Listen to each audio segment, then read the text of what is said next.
Farming, and good afternoon to all the silver boxers and all those who have sunshine, kindergarten, and teachers, helpers, parents, and whoever you are. No, rather, you are somebody. We are children of God, and so we want to greet you in the name of Jesus Christ, whom we all have put our trust in, so that we all become part of His wonderful family.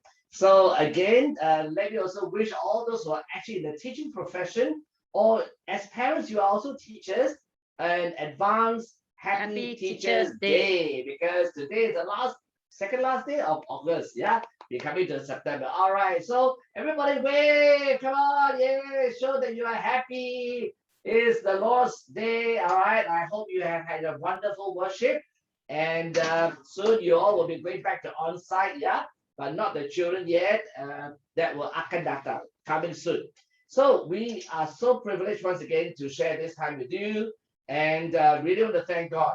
And we do not want to take this ever for granted, because even though we have Zoom technology, but things can happen. Internet can be unstable. But we hope that we are all stable in the The Lord. Lord. Yes. Amen. Amen. Amen. All right. Well, so as Kwame has said, today is the 41st day after your 40 days of blessing.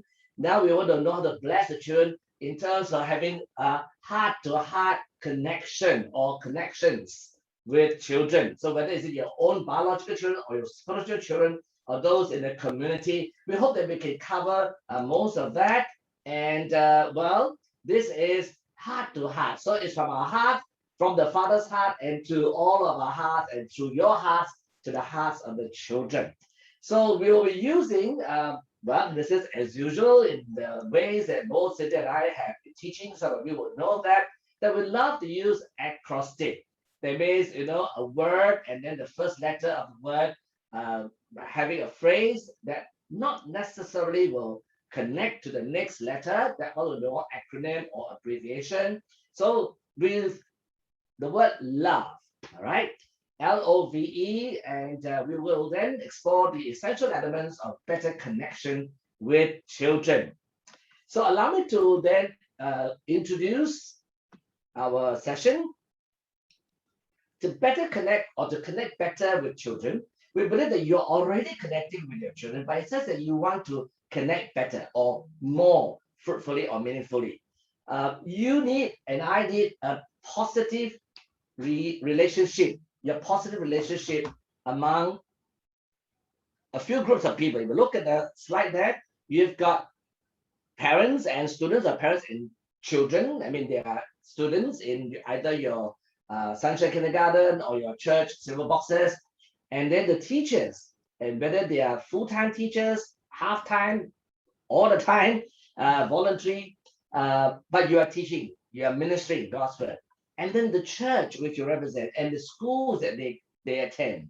All right, so all this different areas or different peoples, different institutions, agencies must have a positive relationship. It's not just a relationship, but it should be positive, because relationships can be negative, can be strained, and of course should be improved along the way. And they all should be based, I mean, these positive relationships should be based on love, or maybe in the more generic term, care. But as Christians, we want to look at um, God's kind of love, all right, which is the key. So that's why we have chosen the acrostic for love. And well, in terms of care, which is an expression of love, or another word maybe for some people, you might have come across this saying, which has been said by so many different gurus or people, including a former U.S. President Theodore Roosevelt. And this saying is, children, or some version will have students, or some will have people. But since we're talking about children today, children do not care how much you know. You may have a PhD, no offense to PhDs. Our brother Kwame is going to get his PhD soon, or maybe already got one already. Until they know how much you care. So it's not that the education or qualifications are not important, but what is more important is the caring heart, or a heart of care, which really is representing our Heavenly Father. who cares even for the sparrows who fall to the ground. And so we want to start this session by actually emphasizing that it's really about your relationships with the children, with the parents, with the schools and agencies that you represent or you go to, and then to know how to love our children as a form of blessing them. And so with the first letter L in the word love, we have love languages. Well, some of you will be familiar with this, but in case you are not so familiar, Dr. Gary Chapman, who actually is a co-author of the 5 Love Languages of Children, actually he wrote the the 5 love languages, basically for adults, for couples who are in love. And then after that, for children, he co-authored with a medical doctor by the name of Dr. Ross Campbell. And this is what he says. It is not enough to love your kids.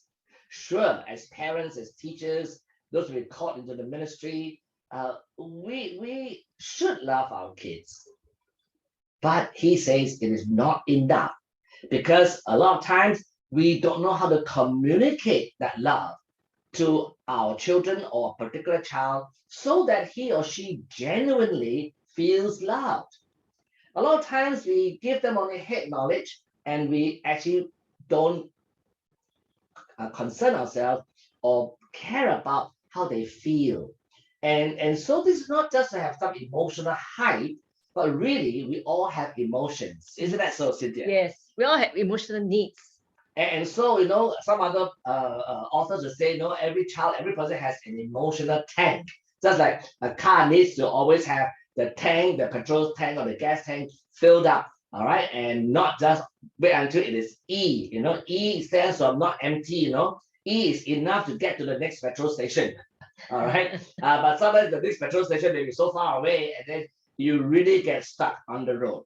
So again, we get stuck in our relationship with our children and we wonder why is our child not responding, not connecting, and maybe not even interested in what we are teaching them, whether at home or at church or at school. And so let me just ask for indication of hands if I somehow can see side by side. Okay, how many of you have not read the book, whether is it 5 love languages of the adults or teenagers or couples or for children? You have not read. Please raise your hand virtually or physically. You have not read. Okay, let's see. Let's see who else. Okay, a few of you, all right. Not to worry. After this, you can actually go and read it either from the ebook or the depository.com. And of course, Brother Kwame will know where to get you the source, all right? He is a bookworm, all right? He is a bookworm. He's a book reader. So let's move on. Let's go to now a quiz. All right, since so many of you actually know or have read the book, let's have a little quiz on a Sunday afternoon on the 5 love languages. All you have to do is to show me the letter A. This is the sign language. Some of you know that we do a lot of signing in our praise and worship church. So A, you can see, the letter A is with the thumb sticking out at the side, and it's facing this way, A. And B, you just put up your 4 fingers with the thumb like inside, bend a bit, but it's facing out. So this is A, B. Come, everybody, can you please show me A? B. A. B. B. A. B. Good. Well done. Well done. All right. So the first question is, your child says, Daddy, please come to my room. I want to show you something. What's your answer? A or B? Ready? B. A. B. A. B. A. B. A. All right. Let's see. The correct answer is B. Quality time. Well done. Clap. All right, next question quickly.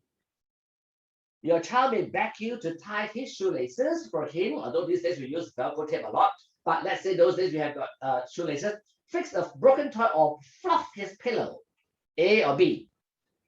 A. All right, A or B? A or B? This is quite easy, I think. Yeah. Answer? A. Yes. Acts of service. That's right. Number 3. When you come home from work or from school or from the market, your child would run to open the door and grab your leg and climb all over you? Answer A or B? A or B? Yes, A or B. Correct answer is A. Well done. Physical touch. All right, now fourth question. Your girl tends to care about how a present is wrapped and often remembers who gave what or gave her what for months or years after that. A or B? A or B? A or B? Correct answer is B. Receiving gifts. Well done, well done. All right. Question number 5, or love language number 5. Your child beams whenever you praise her or offers you lots of sweet feedback, like when she pulls you close and whispers, "Mommy, you are my favorite, mommy." What's that? A or B? A or B? Come on, this one should be easy. Correct answer is A. Words of affirmation. Wow, well done. Come on, give everybody a big clap. Oh, so actually, I don't have to carry on because you know what the 5 love languages are. But see, knowing is one thing, doing it is another. So what we want to suggest to you that, even if you know of this, all right, you need to actually find out from at the bottom there I've given you, you'll be getting this handouts after this, the quiz that you can ask the child to do. And on the website there, you have the younger children, the quiz of younger children, because the words that will be easier for them to understand. Of course, the parents will sit next to them, and then the older ones. You can also do one for yourself if you have not done yours. We strongly encourage you to do that so that you know how you want to be loved or feel genuine love, and similarly for your child. But then let's look at the 5 love languages. Before that, if let's say as adult you do it, right, you need to bear it in mind that because sometimes the question asked, you help to think about what you have been doing, but you also think back of since young or since recently that you have been doing certain thing. If it's since recently you've been doing something, probably that is not the correct one. You have to think about more since young, most regularly you have done the thing. And after you're doing that, is it because you're trained to do it or you naturally love to do it? So when you answer the question, you need to think about it that way. All right. Well, thanks for that extra clarification. So let's take a look at the 5 love languages in terms of definition. Of course, thanks, Brother Kwame, for putting in the chat that you can read about it more at your own leisure time. So words of affirmation will be words of affection, endearment, praise, and encouragement. And there's a difference we'll show you later on between praise and encouragement. That acts of services for your child that they see as valuable. A lot of times as parents, as teachers, we see certain things as valuable in terms of acts of service, but to them, they may not see it that way, the same way as you do. So you need to clarify with them. And then quality time, again, is the focus, undivided attention, being together, being with them, standing by them during times of stress and discouragement, as well as during joyful times, all right, or celebrative times. Then receiving gifts, and this can be sometimes misunderstood that the child only wants to receive gifts or you want to receive gifts, but it's also in the giving. The child may actually be giving you some undeserved gifts, surprising you, and vice versa. And then last but not least, physical touch, which includes hugs, cuddles, kisses, and pats on the back. However, in this day and age, we have to be extra careful, especially if you are a teacher in the school or even in the silver boxes. This whole area about physical touch can also be very touchy or sensitive. All right, so we're going to be put some boundaries and be very, very careful, especially if it's a male teacher to a female student or a child, and even if a boy. All right, so again, depending on the age of the child, you will have to be extra careful about this. Okay, I want to say is that just to add on, okay, all children, even adults, like all these 5 aspects. But if you could continue to do just one aspect, which is not really the needs of the child or the person, it will not be able to connect with the child, your child, deeper, because it's just the surface. Like, for example, the child, it's not, the love language is not receiving gifts, but you think it is, so is it giving? But to the child is that this is not what I need. What I need is more quality time. Mom, Dad, you spend time with me. Or a teacher just actually, notices the child in a certain mood, and then actually goes to him or her and actually ask and care, show some care. All right. Mm. And so if the child is in preschool age, right? Yeah.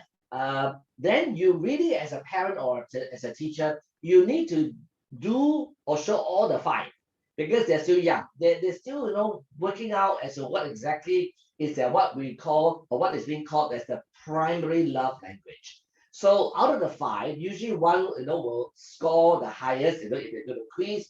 And of course, then as they grow older, in the lower primary and then upper primary, especially upper primary, right? They will actually, the primary one will actually spring up or show up more obviously. And therefore, parents and teachers, we need to be alert. We need to really perk up our ears and open our eyes and also feel in our heart. What is it that the child genuinely needs or will feel genuinely loved? I mean, we all love them. And they know that we love them by, whether we provide things to them as parents, we do things to them, yes, we prepare our lessons, and then we plan, fun games and praise and worship and all that. But then there'll be times where that somehow didn't connect. So as Cinda said, you really need to be very, very observant and then learn what is the primary love language or the most needed expression of love from you. Okay, let me just give it a quick example about my own family. Because we learned this when we were much older. So my children are in the, I think, secondary school age, especially the older one. So my second daughter, she was maybe 15, 16. She bought me a gift, or maybe a bit older than that. I didn't know how to appreciate it until I learned this. Oh, actually, I need to appreciate the things we give because her love language is giving and receiving gifts. Whereas for mine, it's not giving and receiving gifts. But I've learned to appreciate that she's spent time to buy things for me.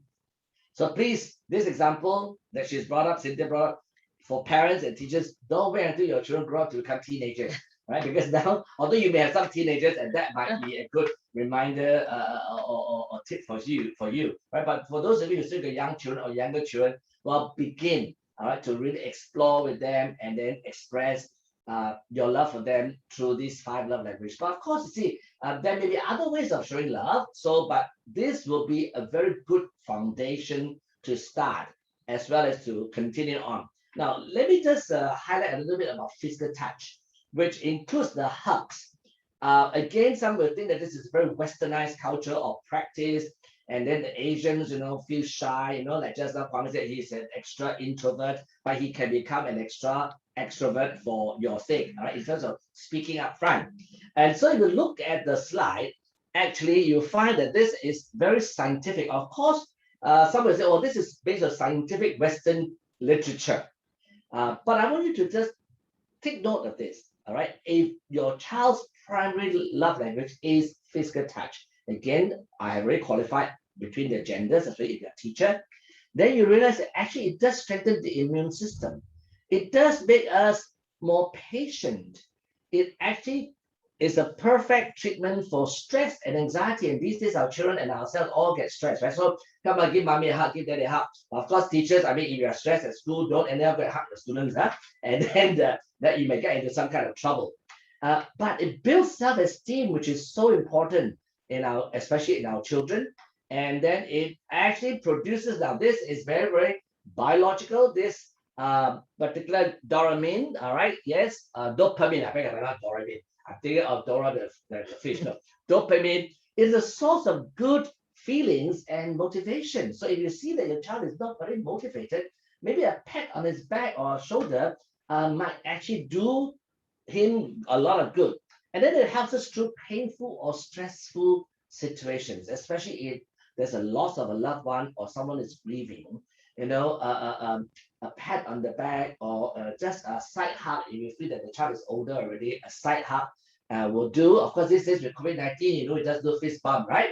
Or elbow bump, yeah. So, but it also releases this other thing called oxytocin, which actually fills us with happiness. It brings us, it connects the brain to this happy feelings, and it conveys many emotions without saying a word. When you hug, you don't have to say a word, yeah. Remember the father and the prodigal son when he came home after he has come to his senses, And then when he said to his father that he sinned against heaven and sinned against the father, what did the father actually do? I mean, he ran to him, he hugged him. The Bible says he kissed him. I mean, he was all smelly.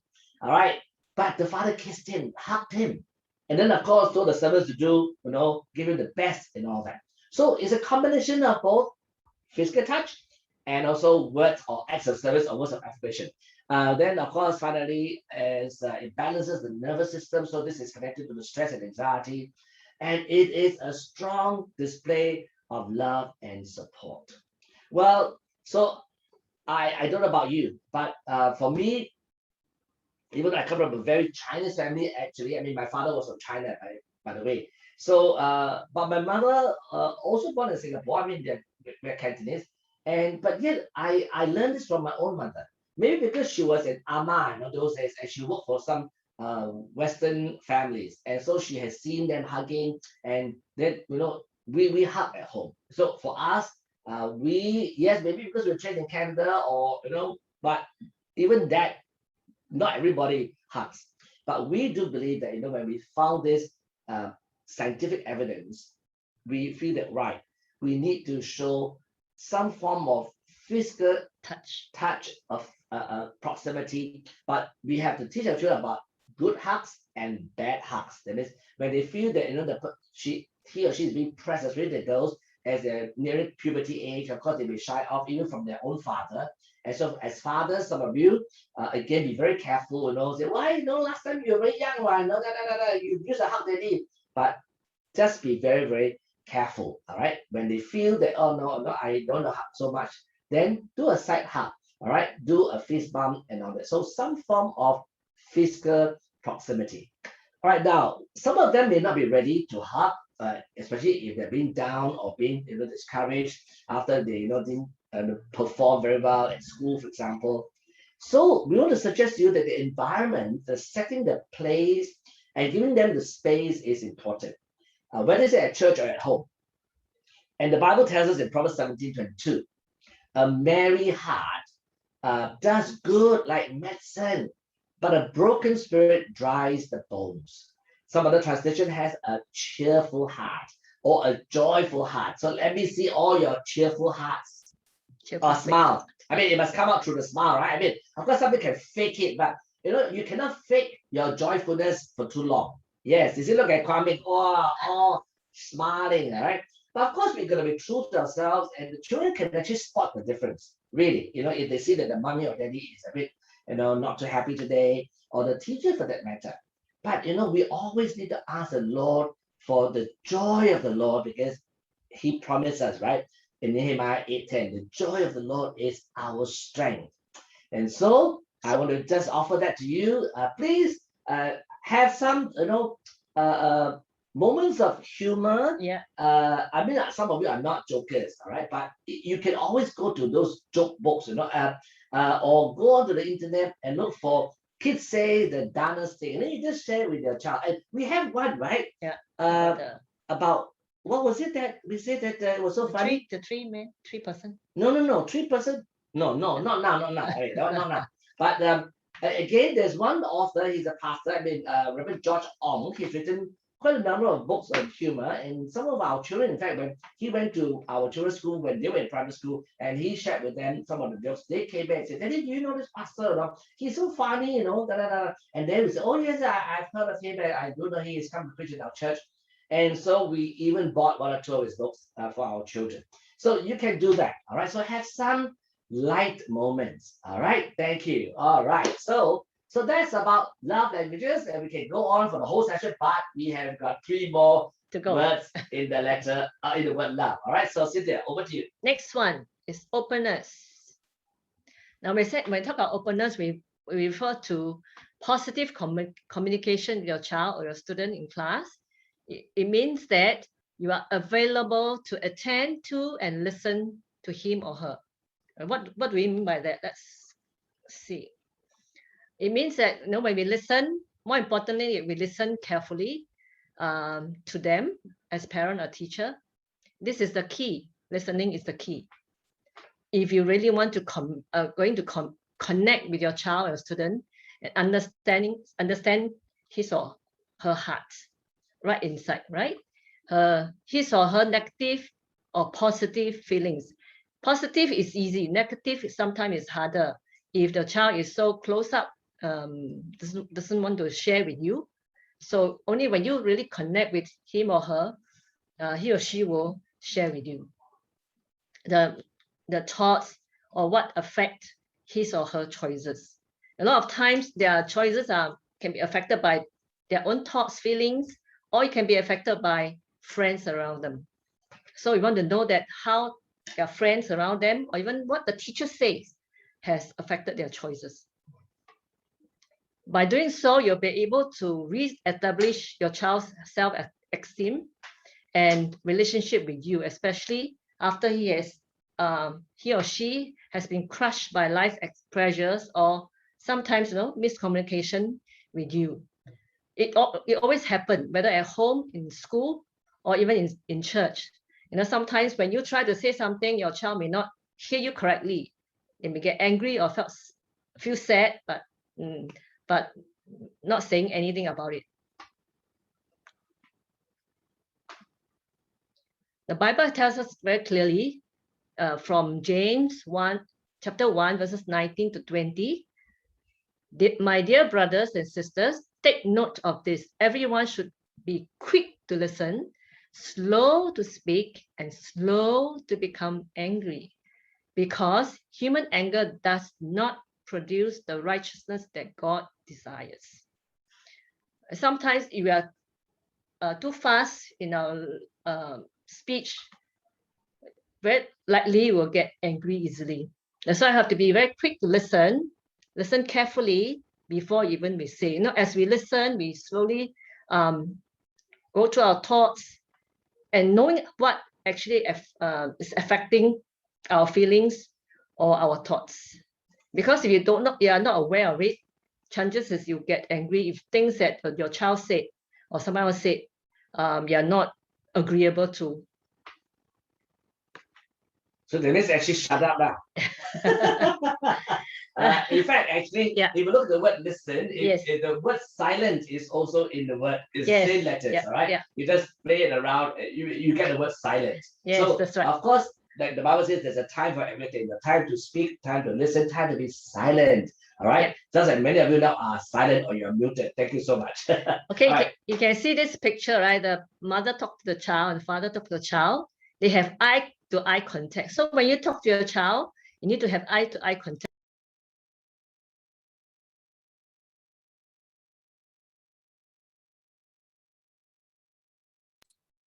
Celia, you are muted. Don't know who muted who, huh? Never mind, it's okay. She was trying to practice to be silent. No. No, I didn't press anything. Anyway, yes, very important to have eye-to-eye contact, because this is to tell your child or tell each other that you are listening to each other. Because you not only listen with your ears, actually you listen with your eyes too, and your body language. It tells a lot. When you talk to someone and someone is looking away, you know that the person is not really listening to you. Yeah. So when you are listening to your child, try to use short phrases like, you can say like, please tell me more, or just nod your head, even if you or get your child continue saying, and you can say something like that. It depends on what is your usual words of continue. Get your child to continue saying, or you can ask some question like, and then what happened, so that your child know that you are interested in listening to him or her. All right.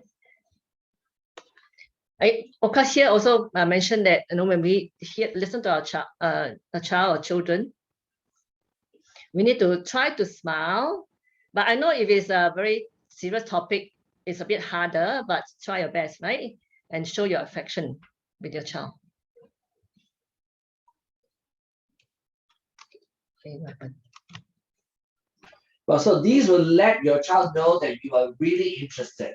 Yeah. So the child actually can pick up some of these vibes, all right, or non-verbal cues from you.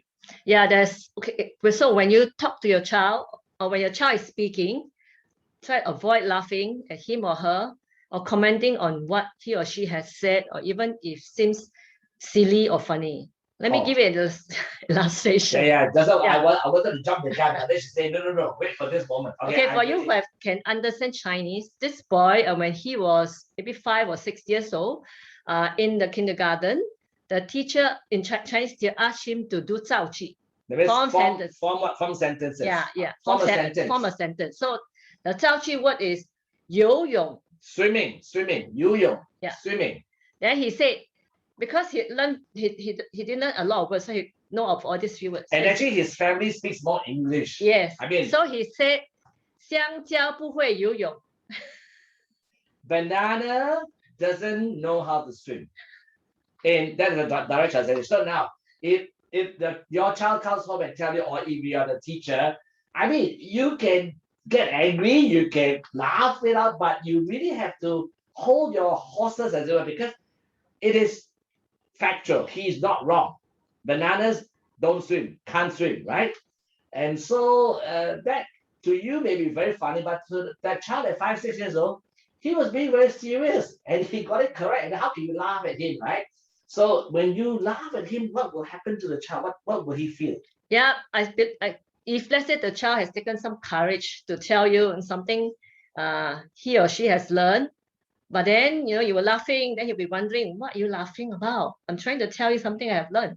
Yeah, it may also discourage him or her from telling you more things or sharing his or her feelings with you. Now, for example, let's say I give you that because the grandparent will share with us, she didn't talk about the child's emotion. Let's say, imagine the child after saying the teacher laughed at him and say, no, it's wrong, and plus laughing. The child might be hurt, and then when the child come back, tell the parent, or the parent laugh also, then the child is thinking that but I better don't learn Chinese because it's so difficult. Everybody laughing at me. So it's very discouraging for the child.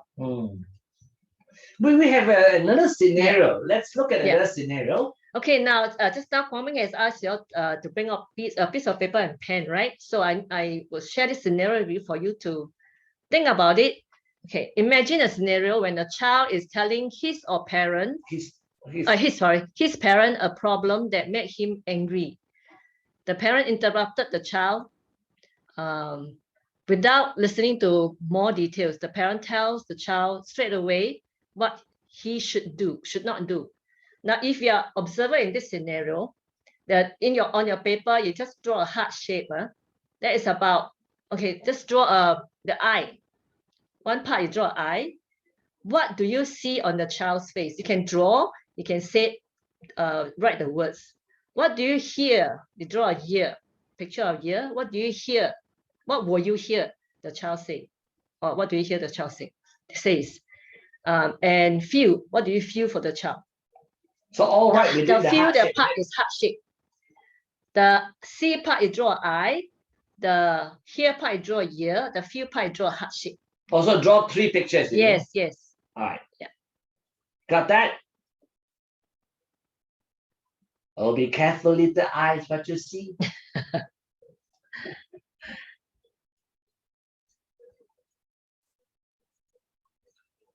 Okay, that should not take you a long time. So if they're drawn, you want them to show on the screen? Yeah, if you have drawn, can you show us what you draw? Can you someone? Okay, those have drawn something. Yes. I see some. Okay. Right, it's okay. Yeah, even we can't see if you got a virtual background. It's actually very difficult. Yeah. So maybe you want to just turn off your virtual background so that you can see your drawing. All right. Like I think Sister Carol has drawn something she wanted to show. Let's see. Anyone else? Yeah, she has drawn. I know she's drawn. But let's see in the chat. Maybe nobody wrote that. That's okay. Or you can write on the chat if you don't have paper with you. Yeah, some people think that their drawing is not so nice, but it's okay, Just like drawing stick man, just nice or not nice is how we see it. Okay, stick man can be very nice too. Candice, let's see. Can we see it from Candice? Let me just go full screen if I can. Wait. No, you can't. No, I can't. Yes. Oh well.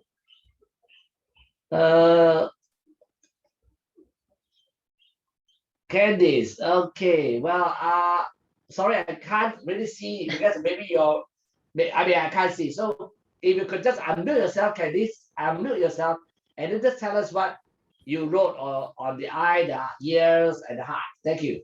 Oh, basically, it's a very disappointed and sad face. Then the ear is she's hearing that mommy is not listening to me, and the heart, of course, is a broken heart. Oh, okay. Thank you, Candice. Thank you. What Thank about you. Carol? Still Carol.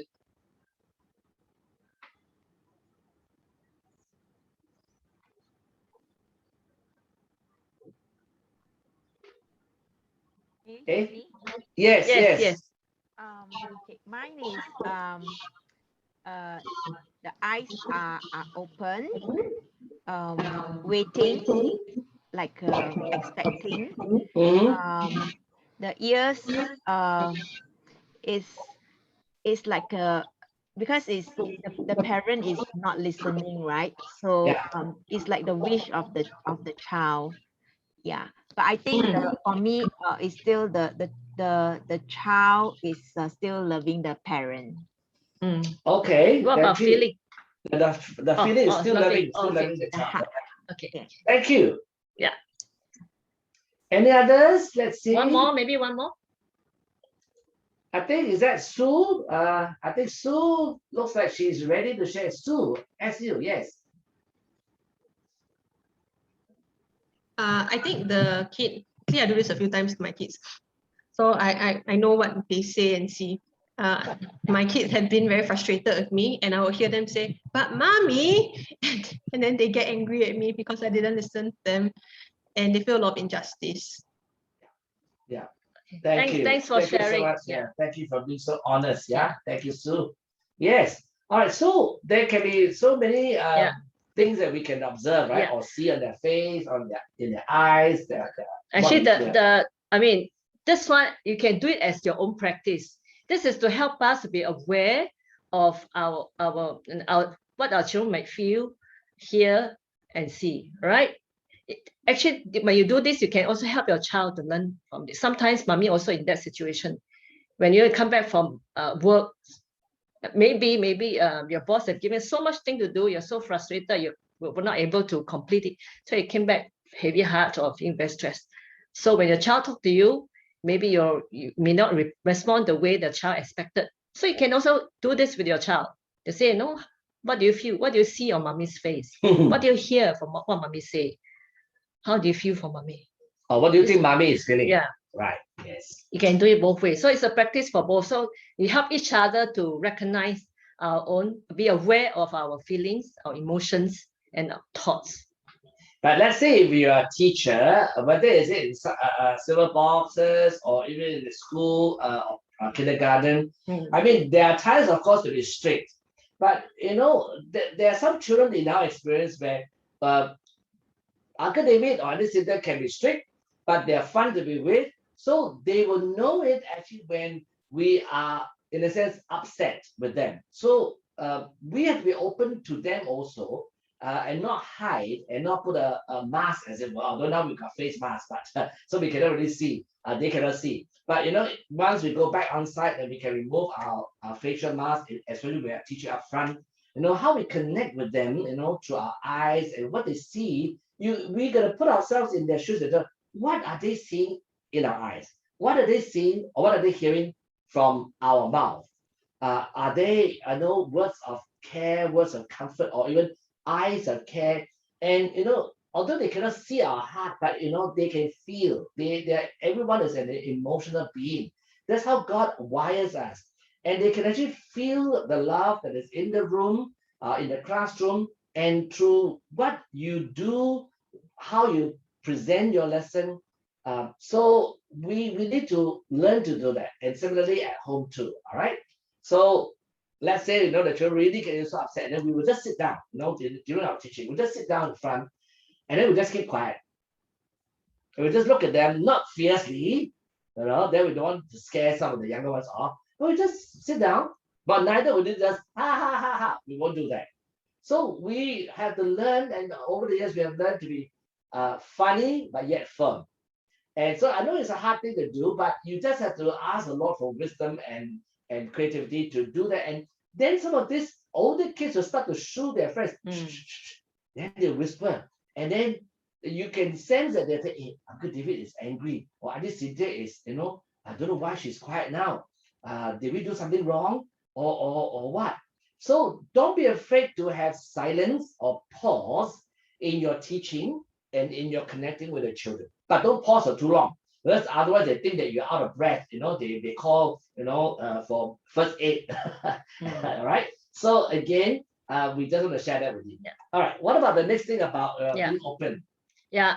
So openness, it also means that you are willing to allow your child to ask you any question about his or her concerns in life, doubts about life, especially the Christian faith.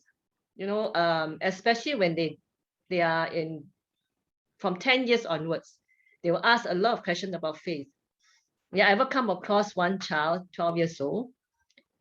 When I asked in a group setting, when I asked him about, whether you want to believe in Jesus as your personal savior, he refused to answer that. He's supposed to put a tick on the paper, but he refused to answer that. Later I found out that because his parents were going through divorce, so that affect his faith in God. So there are children like that in our Sunday school. So we need to look out for them and help them. Or sometimes when you're teaching, right, or even at home, they will ask you some questions that are out of the world, and then some of them are so theological that you sometimes are caught off guard. But please try not to be so scientific. I mean, give one quick example. This child who was only about 4, around there, asked a mother and said, "Mommy, why do clouds move?" Now that was many years ago. Now this is a grown-up man with I think two children already. All right. And then the mother said, answered. Then after that, the boy replied to the mother, "Mommy, I think your answer is stupid." And then he gave the correct answer. Now let me just say what the mother said, because she came back to me. She came to me and asked, "What do I do with this son who replied to me like that, or told me that my answer was stupid?" So the mother was trying to give him a very scientific answer. Son, our Earth, moves around the sun, and then it spins on its own axis, and that's why the clouds move. Wow. Then the son, at 4 years old, 4, 5 years old, said, "Mommy, the clouds move because the wind blows them." Now, so that was just a very simple answer, but she got also worked up. I mean, because she was caught unaware. And so of course I said, well, you just have to tell a child, "I'm sorry that Mommy give you such a long answer. And yes, you are right. The winds blow them, that's why they move." So, but that's just more, like scientific or geographical. But if you have got other concerns about faith, then you can actually, yes, yeah. Wait. So when we say that be willing to allow our children to ask questions, what do we mean by that? Questions give parents or teachers opportunity actually to connect with their child or student and assure him or her that she is important.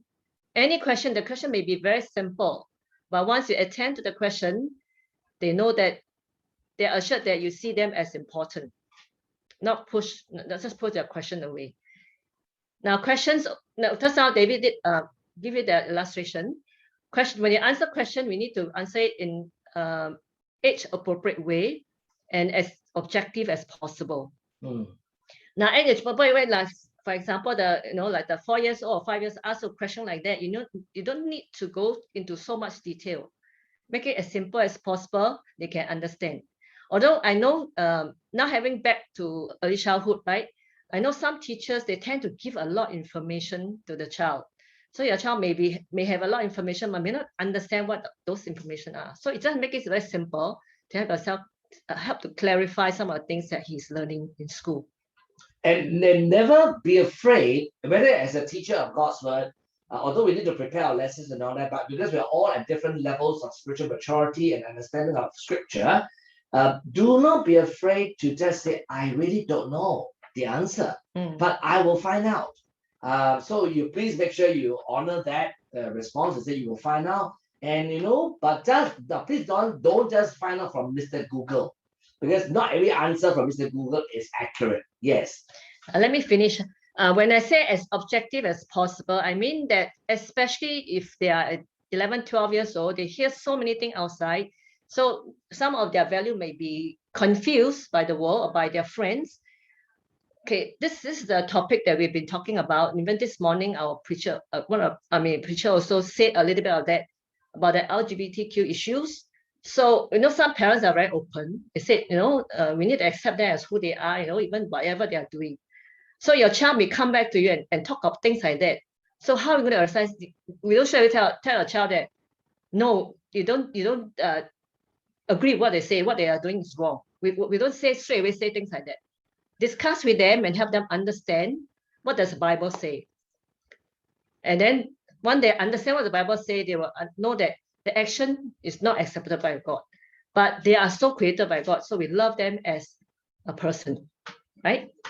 What we also need to do is to avoid saying, it's because I say so. Don't ask me some more. Oh, what a stupid question. That tells the child that means the child is stupid, Or Only stupid people ask stupid questions, right? Or you say you won't understand. This is very common. I mean, we did it before when when our children were younger. We realized that actually it's not helpful answer to our children. Or you will know when you grow up.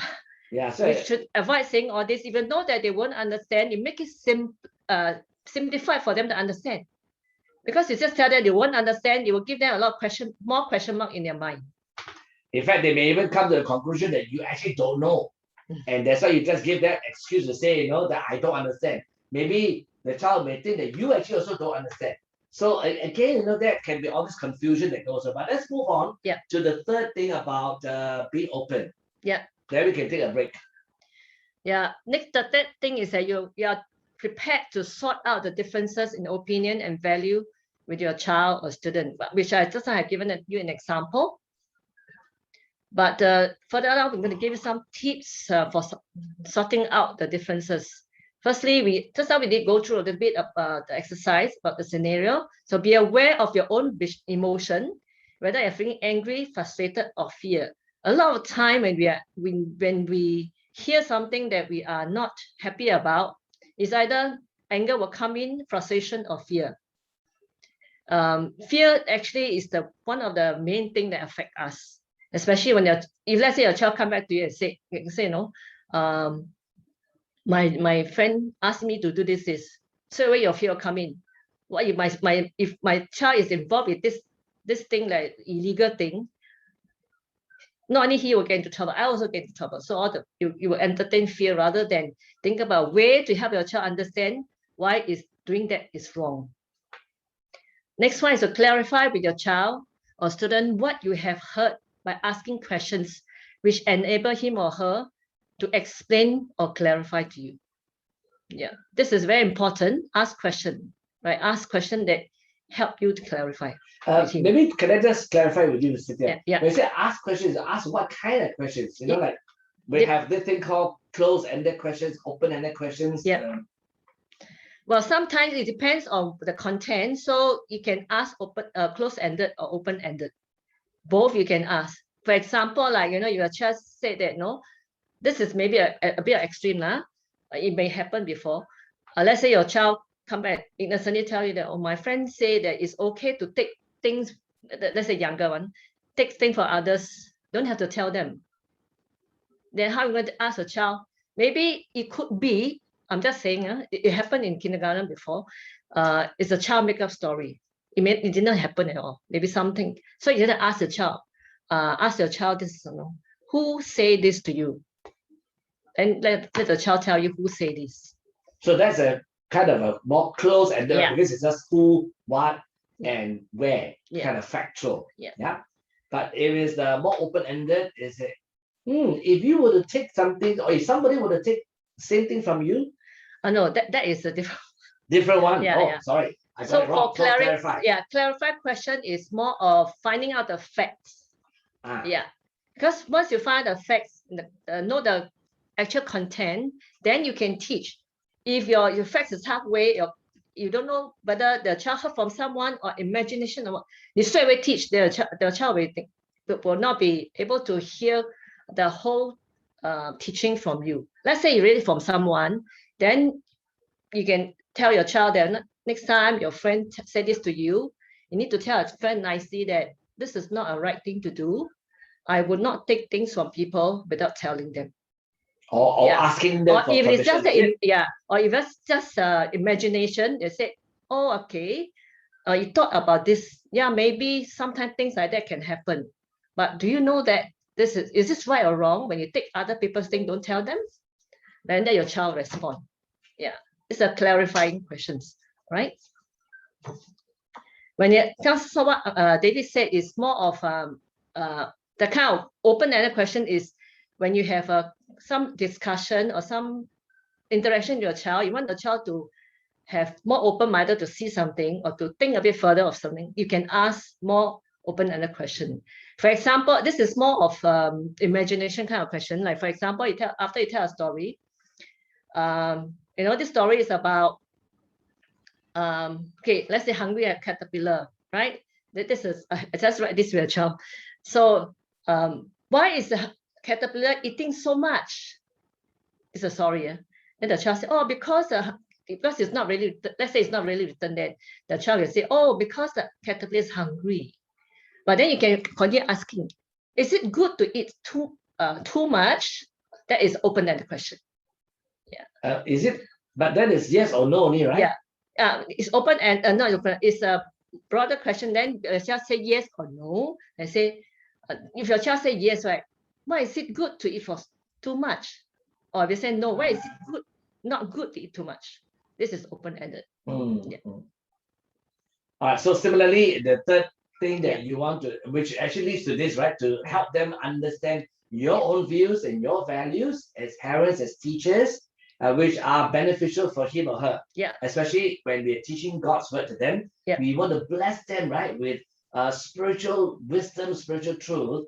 And so we need to really sort out some of their understanding, but some of them actually know some things that we may not know, because we also believe that the Holy Spirit actually moves ahead of us in many instances, and we cannot assume that our children don't know anything, right? Yes, that's right. Yes. All right. So with that openness, we will now have an open time for break. Okay. Yes, thank you, Kwame, for the big book of questions. Yes, yeah, and there are others that difficult questions children ask. That series of books, which I think they are still in print, but I'm not so sure. All right, so let's take a break now. 5 minutes. We'll come back. 5. Yeah. Thank you.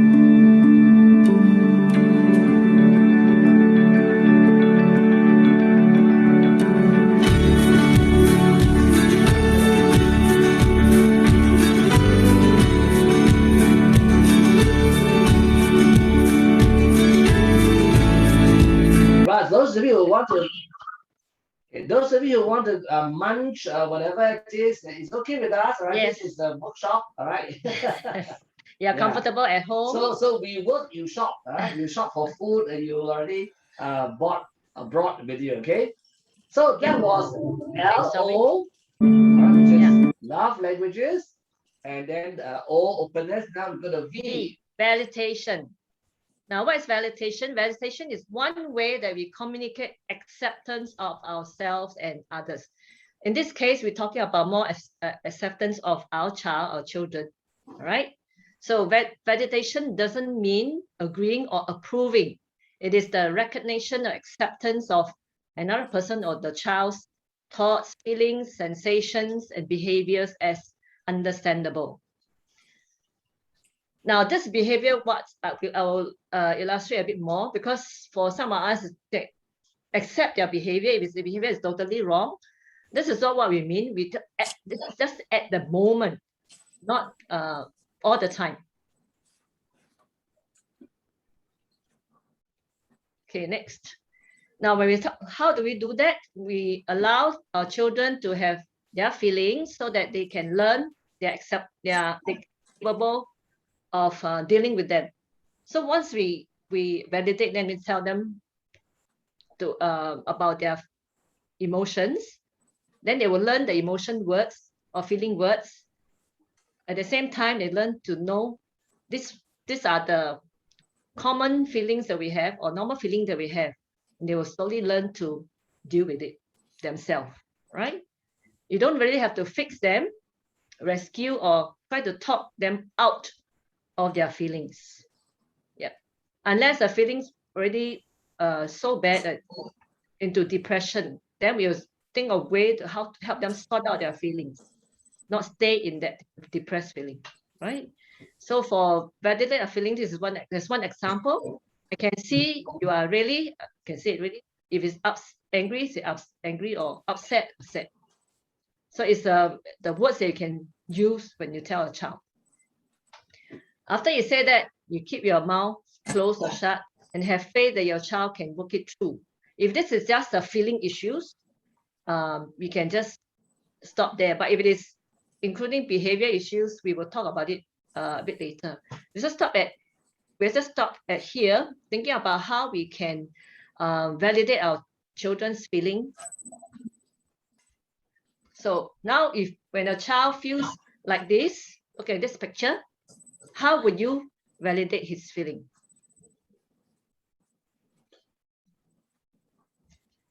You can put it on the chat, or you can unmute yourself and say, just let us know.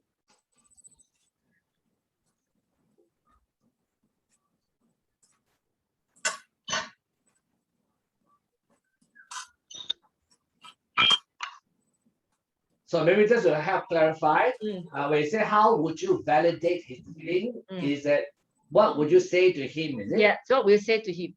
All right.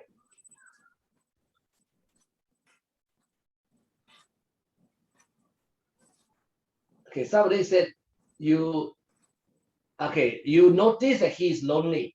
So are you saying that for this person?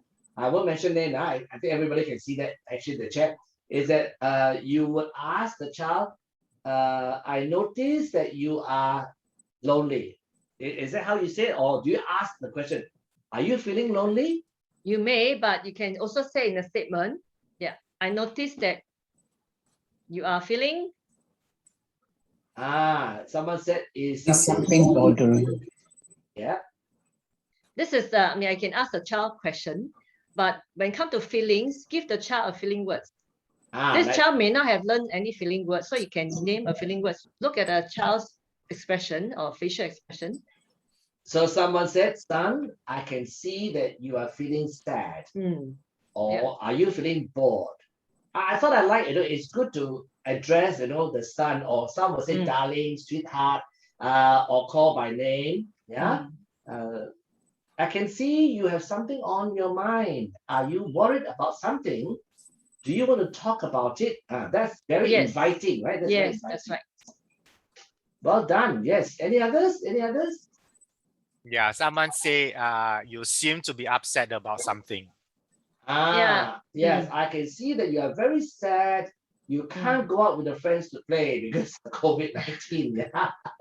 Yeah, so this can be something very common, especially during this period of the COVID-19 pandemic. Right. Yeah. All right. Well, thank you so much, everybody. Yes. Okay. When you validate your child's feeling, try to first person, it means start from I, so that your child has this understanding that you are actually noticing him. You start from me. I can see, I can feel, I can notice. So for example, okay, I'll give you some more example. Like this one say, I can see you are feeling worried about your examination. This really that the child is like, don't know what to do. Then you can say that. But it appears to me that you felt very frustrated in this situation. This one is more positive one. I'm so happy for you.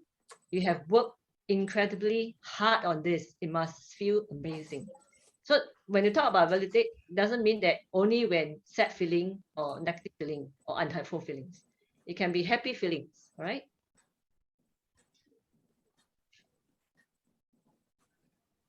Now when we validate, right? Validate is good, but we should not over-validating or over-validate.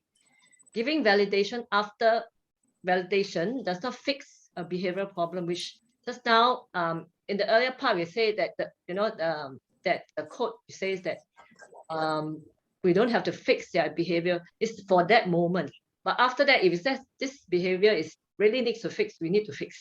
Or when it's Yeah, just repeated, stop is there. it? Yeah. When the behavior or Yeah. misbehavior is being repeated. Yeah.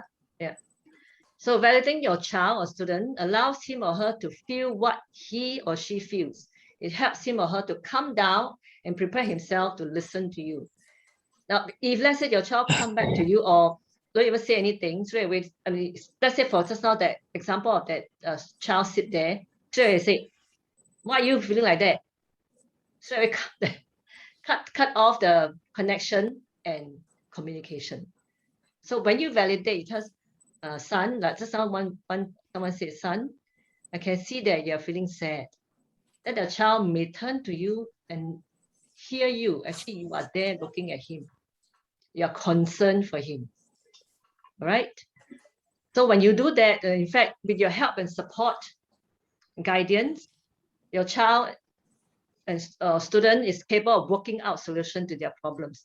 You see, once they know that you hear them, especially the older one, I would say 10, 11, 12, really hear you, caring for them, listening to them, know that you are there for them, they will be able to pause for a while to think about what you have said before.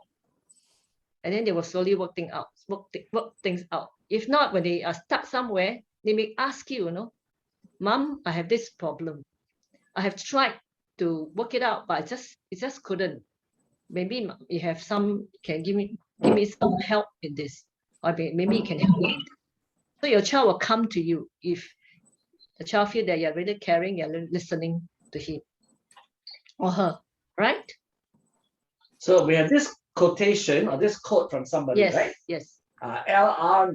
Nost.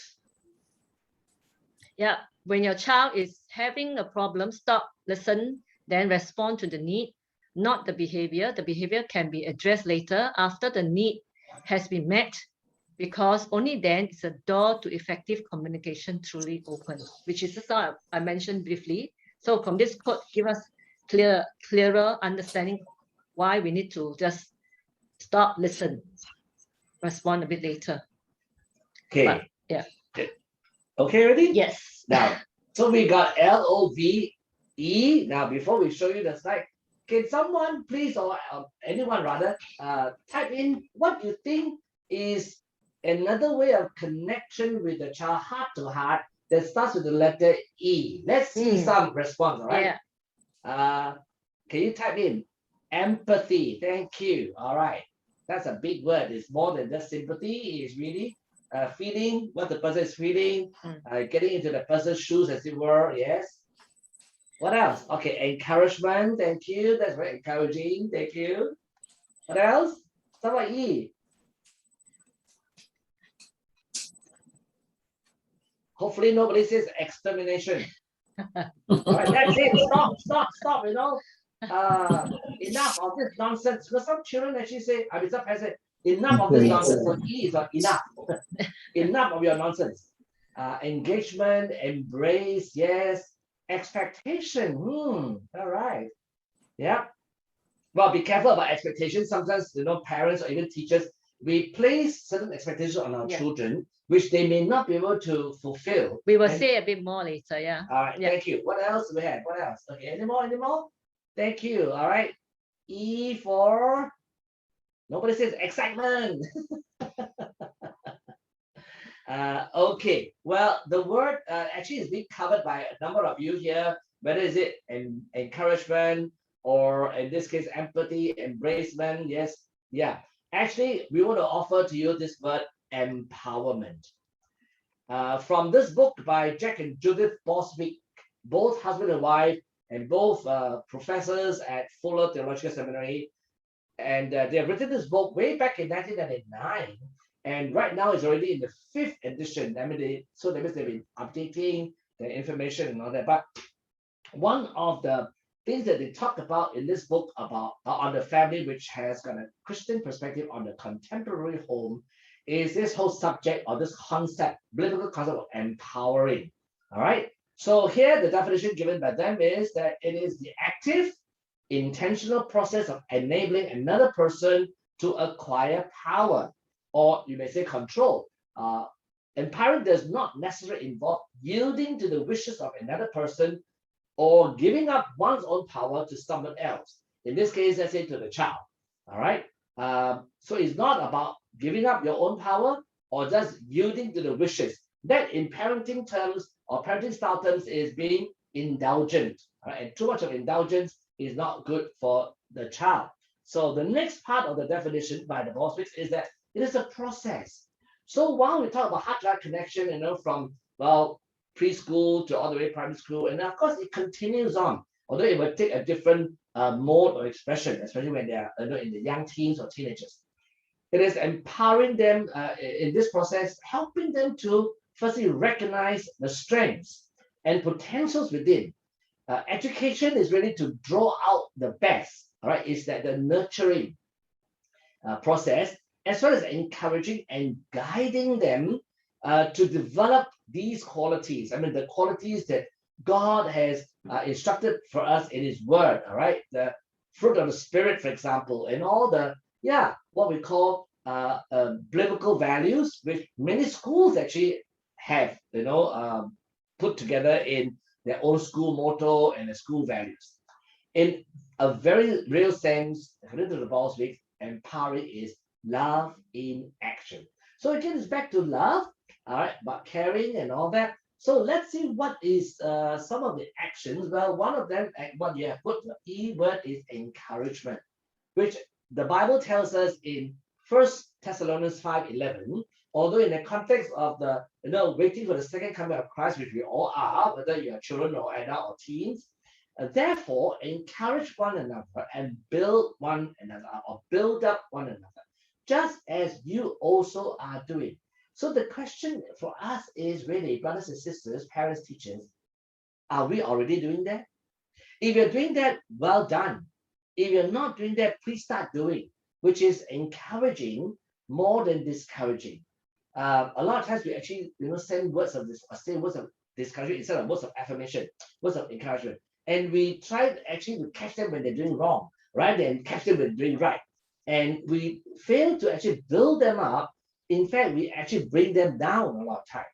So, with all the stress and anxiety that our children are facing, we really need to bless them, as what Brother Kwame has begun by saying at the very beginning, is to bless them, is to build them up into the persons, we quote this phrase, right? To be the man and woman after God's own heart, like King David. Although he did fail many times, but his heart was in the right place. He really, in the book of Acts, it was qualified. Why was he known as a man after God's own heart? There's a comment there, so it qualified as he does everything I tell him to. So it's about obedience. So that's right. We need to build up the faith and obedience in our children by encouraging them, empowering them, giving them the space, giving them the opportunity to fail and to learn from their mistakes. We all fail. We have all failed many times, and God has given us His grace to actually empower us. Grace is actually empowering us to actually pick ourselves up and then move on by His grace. So be specific and sincere when you give your child or student praise and encouragement.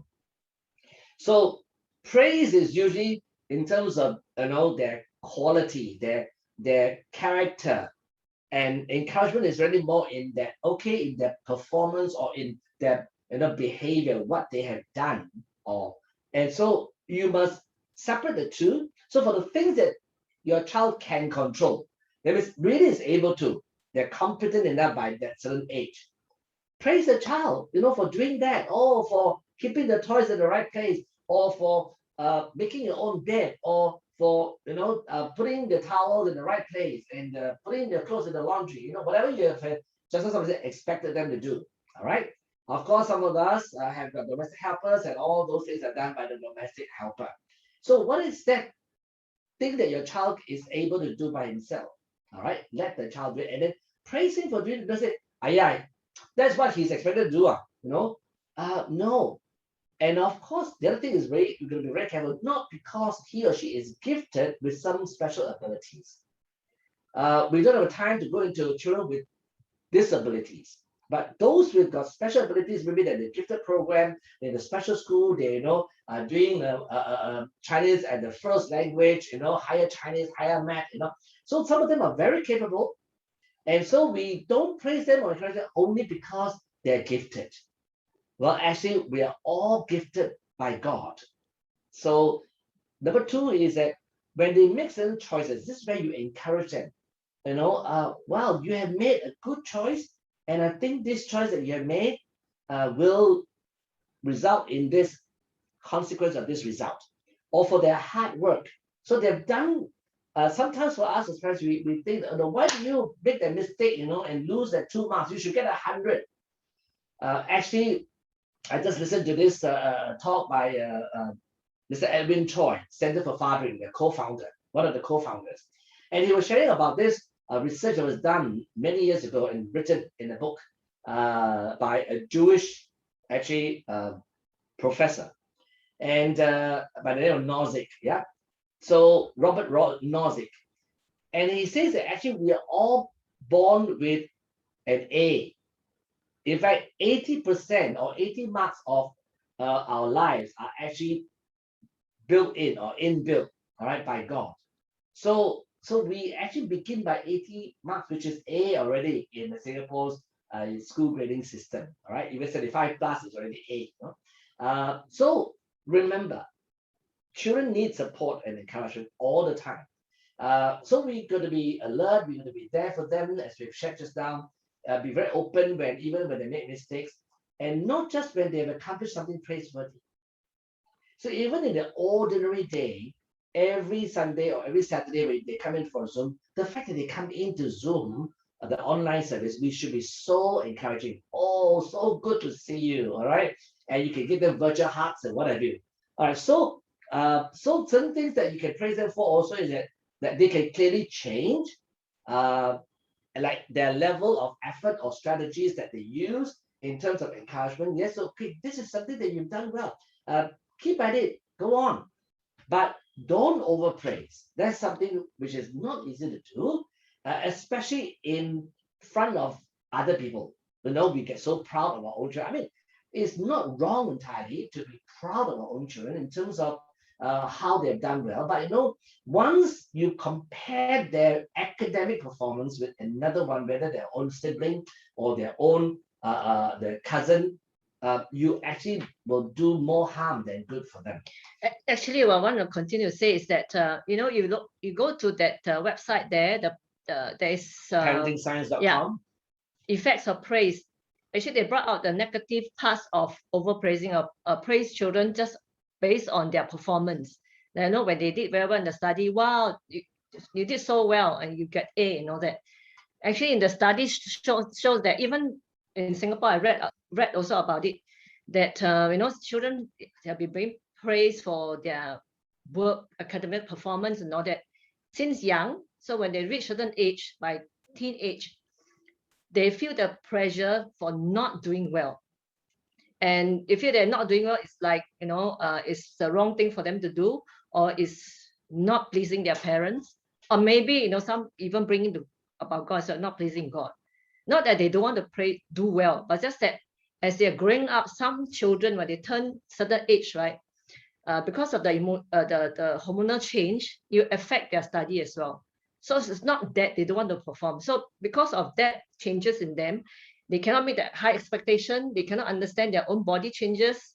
Some of them go into depression. Some even, because they cannot handle this high expectation plus their changes, they take their life. Yeah. So we have to be very careful when we praise children. So try not to praise them. Or overpraise them. Praise them especially for their academic performance. Yes. Praise them for the effort that they make, how they solve a problem, how they get through certain things. All right. So we hope that is clear. And so now we have 2 scenarios. Yes. What do you do, or what do you say to this child or these 2 children, one boy, one girl, in terms of praising or encouraging them? All right. So you can respond to the first one, for example, a boy always keeps his favorite pen in his bag. One day he misplaced the pen and could not find it. And then comes to you, or then you come to know about it.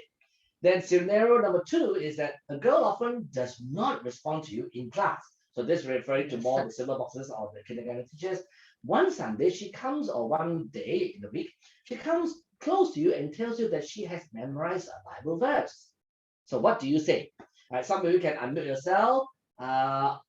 Instead of typing in the chat, that will be faster, I think. But for some of you, maybe you want to type in the chat. That's fine too. So either one you can respond to. Come.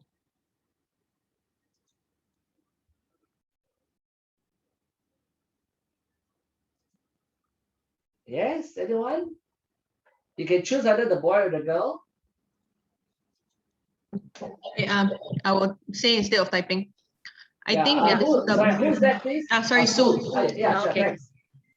I will say, oh no, that must be really terrible. Then I'll ask if he has looked at for certain places, and then if he really cannot find it, I'll say, okay, let's look together. Okay. Thank you, Sue. Thank you. Yeah, I don't know whether I heard you right or not. Just so I said, oh, that's terrible. Yeah, that's very poor thing, right?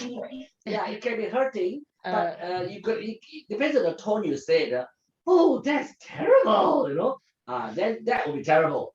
But if it's a normal expression that your child picks up from you, that some of them will put OMG, right?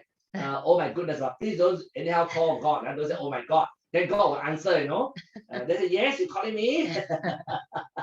But just, oh my goodness, is it? Oh no. Yeah, so it depends on your child and how old the child is, of course. But in this case, probably you're talking about a child who is maybe Lower primary. or even younger than that, because normally they may, those older ones would not easily misplace their pen, right? Or yes, what else? Thank you, Sue. Anybody else? Yeah, there's someone who says scenario 1. Don't worry, let me help you look for it. Okay. What do the rest think about, don't worry, let me help you look for it? Anybody else thinks that is a good way to respond? Maybe you want to be more clearer because the child may be worried, but remember to start about the validation. What would you say first? Instead of saying straight away, don't worry, yeah? Because the child is already worried about the loss of the pen. So by saying don't worry, does it help? Maybe the child would like you to understand his feeling. So by saying, you may say that I can see that you're worried about losing that you couldn't find your pen. Because it's a favorite pen, not just ordinary pen, yeah? Okay, while somebody think about that, yes, somebody say, I see that you're worried. Yes, that's right, that's good. Well, somebody actually already said about scenario 2. Wow, I'm so glad that you have shared with me this precious verse from the Bible. Is that okay? That's good, yes? Yes, you say, wow. Maybe you might want to add in something about your perspective. All right, so this is like, okay, wow, that's great. Can you let me know the Bible verse that you've memorized? Yeah. There's someone who type in the chat say give praise. Give praise. Okay, sure. Give praise, but how? What do would you say? Give praise. What word would you use? Well done, or super, or what? Say a little bit more, like because if you feel happy for a child, right? You can say that I feel so happy for you. Yeah, you're like able what, to memorize this a Bible verse. Or you can continue to ask, what Bible verse did you memorize? Yeah, so like this has already been said. Yeah. Okay, well, thank you so much for your responses. We need to just move on.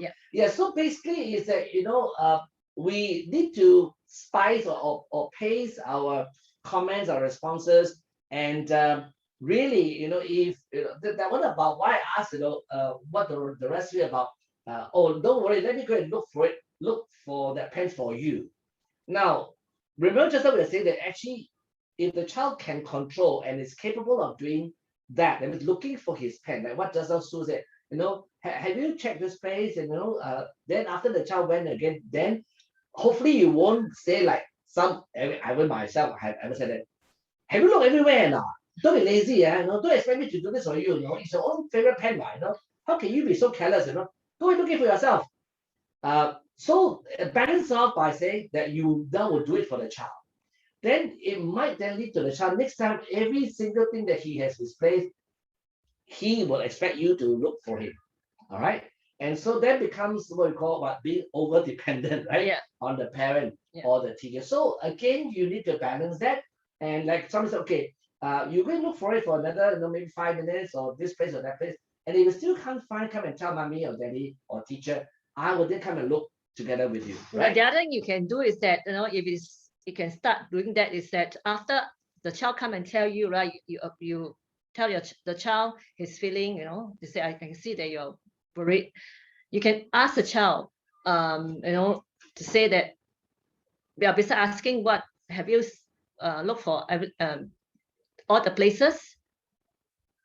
Think about the last place that you have placed a pen. Sometimes the child think about the earliest, not the last place. So you maybe miss the last place. So you just help the child think about the last place, the last thing that the child has done. Okay, while you're still thinking about that, we want to show you a short video clip. Yeah. All right, this is actually in Thai, but they're English subtitles, so don't worry. All right, and it is really about a mother who is not so educated, but she was actually very resourceful, and how she actually helped her young child, maybe about 6 years old, maybe 7 at the most, with these very empowering words. We can try again. All right, some of you may have watched this before, but let's watch it together again and pick up what the mother said and did. All right, thank you. Click. ความฝันของฉันเริ่มต้นจากถั่วงอกมืออะไรจู้ ทำไมถั่วงอกร้านนั้นขายดีจังเลยอ่ะแม่ คนในแต่ร้านมีร้านเดียวนี่ งั้นเราปลูกถั่วงอกขายกันดีไหม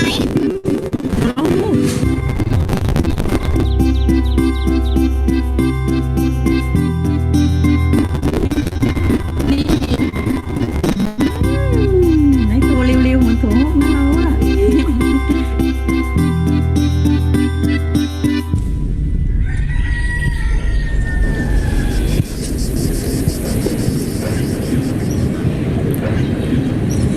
ไม่เป็นไร ลองปลูกใหม่ดู การปลูกถั่วงอกแม่จบแค่ป .4 มีความรู้แค่พออ่านออกเขียนได้ แต่แม่ชอบที่จะแก้ปัญหา จะได้ผลลัพธ์ ก็ลองดู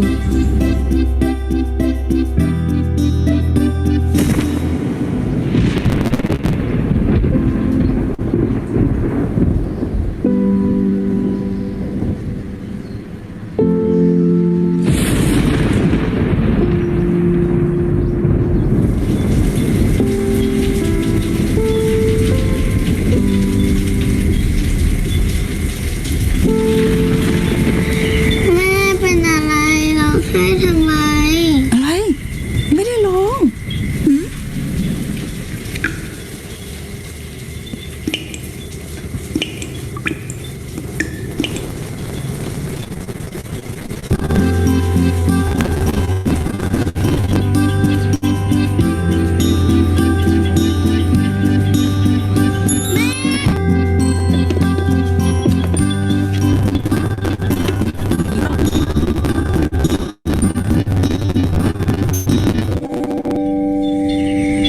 เอาแล้วนะ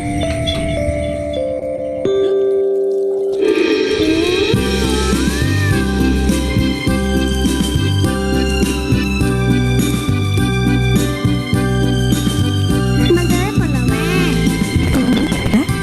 คำว่าลองดูของแม่นี่แหละ เป็นปุ๋ยอย่างดี ที่คอยบำรุงรักของความอยากรู้ อยากทดลองของฉันให้งอกงาม ไม่มีวันสิ้นสุด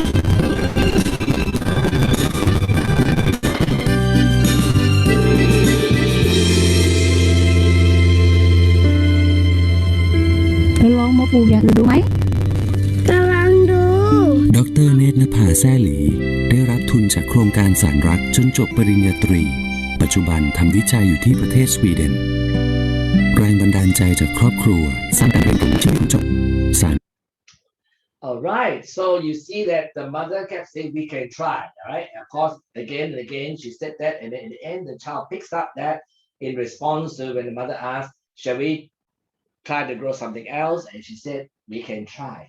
So again, this is something that you can say to empower your child. And what else do we do, or what else should we do to praise and encourage children? Okay, wait, there's a don't say and do say. Okay, we tend to say that you are a genius for solving that problem. Inside the child's heart may be thinking, genius, I only got one correct answer out of 3 questions. So we need to say in this way, you come up with an excellent answer for the last question. And the next one, what an angel you are. I'm an angel for sharing a cookie. What about not doing my homework last night? Just say, it's generous of you to share your cookie. All right. Next one is, you did very well. I'm sure you will do well again next time. You need to say, I love the solution that you have come up with. Now here, I need to explain a bit about why do we think this is manipulative. It's because when you say that I am sure, that is trying the inside the child is that because of you say I'm sure, the child will even cannot do also think that she can do. Yeah. So we need to or she must do. Yeah, that's where this part come in about manipulation. Okay. All right. So with that, let us conclude. As you already seen, the 4 words or the 4 concepts or 4 tips of heart-to-heart connection with your child will need lots and lots of love languages. Remember, not just one, but as they're younger, all the 5. And then as they grow older, the primary one, there can be 2 of the main ones as it were. And then openness, which is really about communication, and then validation, their feelings, their emotions, their thoughts, accepting them, and then empowerment. All right, bring out the best, the potential in them, and to keep on trying, just as God, allows us to keep trying, not in our own strength, of course, but with the joy of the Lord, which is our strength, and in the power of the Holy Spirit, according to His word. So, according to His word, we want to leave us with this verse from 1 John 3:18. If you could stay muted, but just mouth these words as a declaration. For all of us as children of God and also for our children. All right, at the count of 3. 1, 2, 3. Dear children, let's not merely say that we love each other. Let us show the truth by our actions. 1 John chapter 3, verse 18. Thank you. That's in the New Living Translation, and we hope really that you have gathered some tips as it were to be active, intentional. In the process of connecting with your children heart to heart, especially with the heart of love from our Father God. All right, so right now, Brother Kwame, we have time for Q&A. Now over to you to moderate. Thank you very much. Thank you. Yeah, maybe you can stop sharing, then we can see everyone. Yeah. Okay. Correct. Thank you for telling us love. Right, love languages, openness, validation, and empowerment. I think that's very useful as we look at how we can bless our children. So anyone has any questions at this moment of time? If you have, just indicate, right, by using the raise hand function, go to reactions, then there is a function called raise hand. You can click on that and that will automatically promote you to the top of the list. We'll know that you want to ask a question.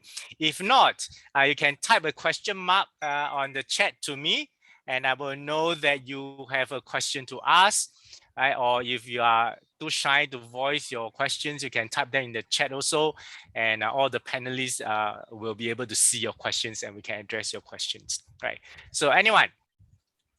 Okay, I do have a question here that's sent in earlier by one of the participants. So that person asked, how do we explain or help our children to understand the values that we don't actually have a logical answer to, except that that's what the Bible says? Well, I'm not sure the context of the question is that, what do you mean by logical now?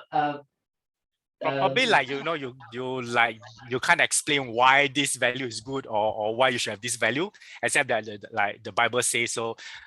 Yeah, so one example that is given is like LGBT. Yeah, so that kind of context, I guess.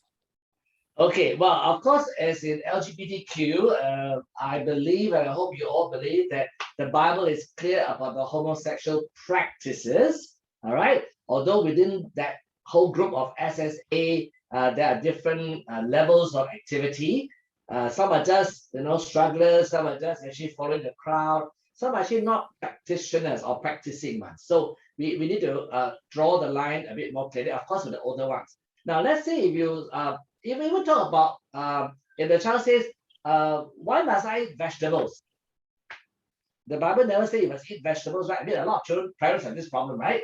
Children don't like to eat vegetables, or they only choose certain vegetables. So how do you say they eat? The Bible never even say, there,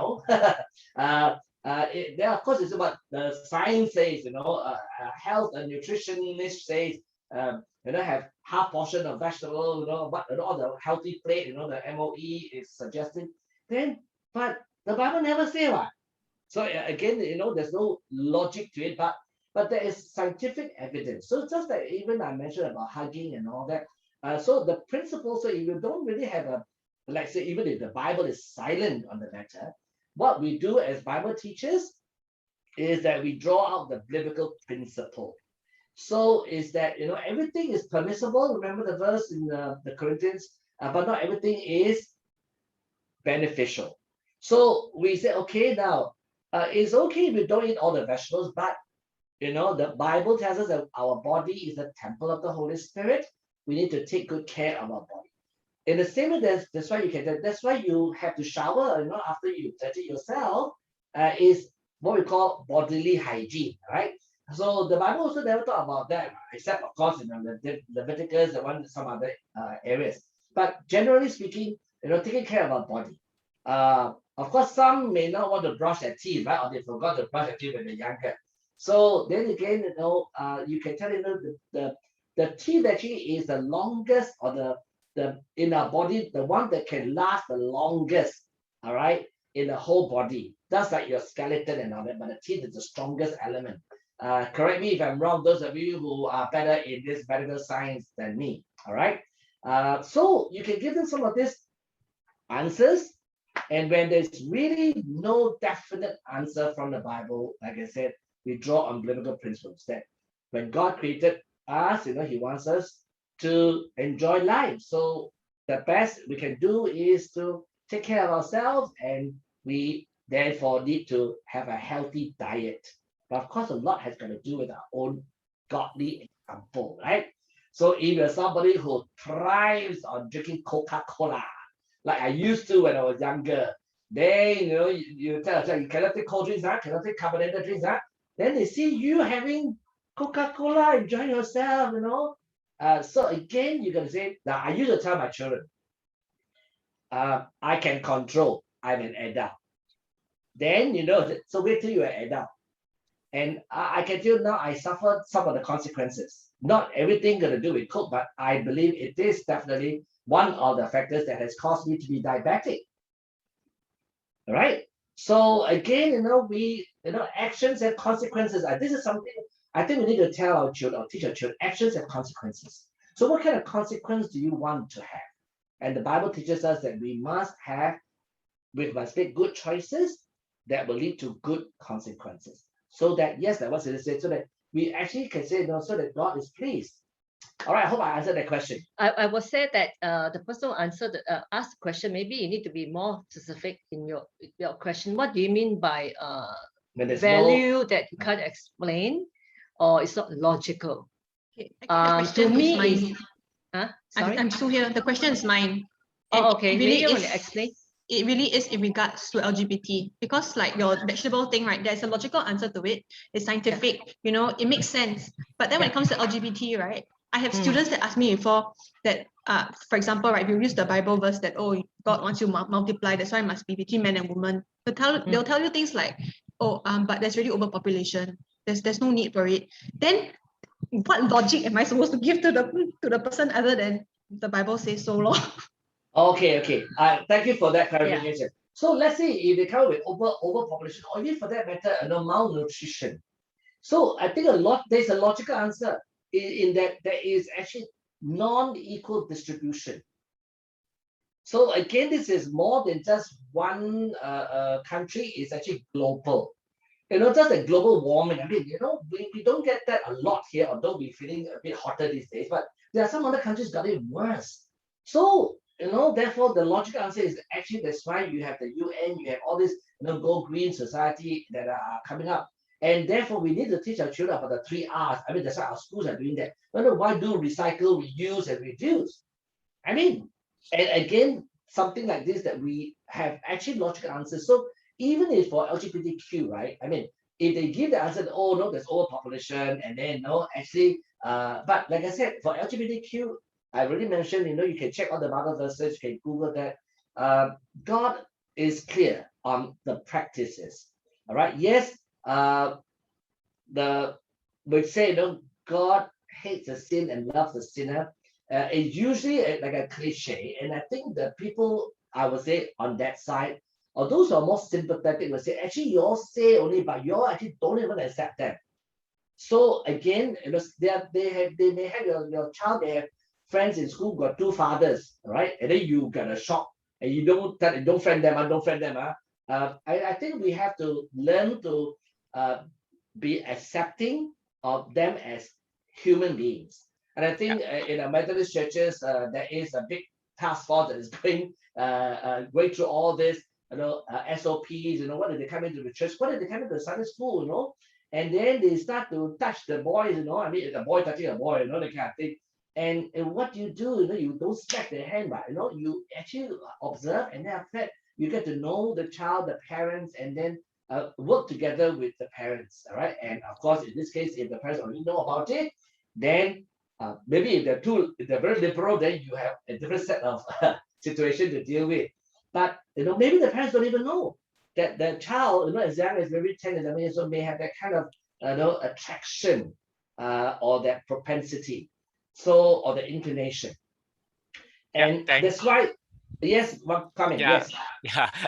Yeah. Thank you for elaborating on the answers. I think this is a quite complicated, complex issue, which I don't think we can address that at this platform. Thank you. But I think to draw on biblical principles and I think we can also get help from science and other disciplines that will help us to answer questions that sometimes our children do raise up. I mean, certain things are not in the Bible. Bible is not a scientific book, so we may need to look outside the Bible for certain answers to questions. Yeah. So thank you. Sorry, I have to cut in so that we can have more questions addressed. The second question is, how do you get an introverted child to open up? Ask Kwang Ming.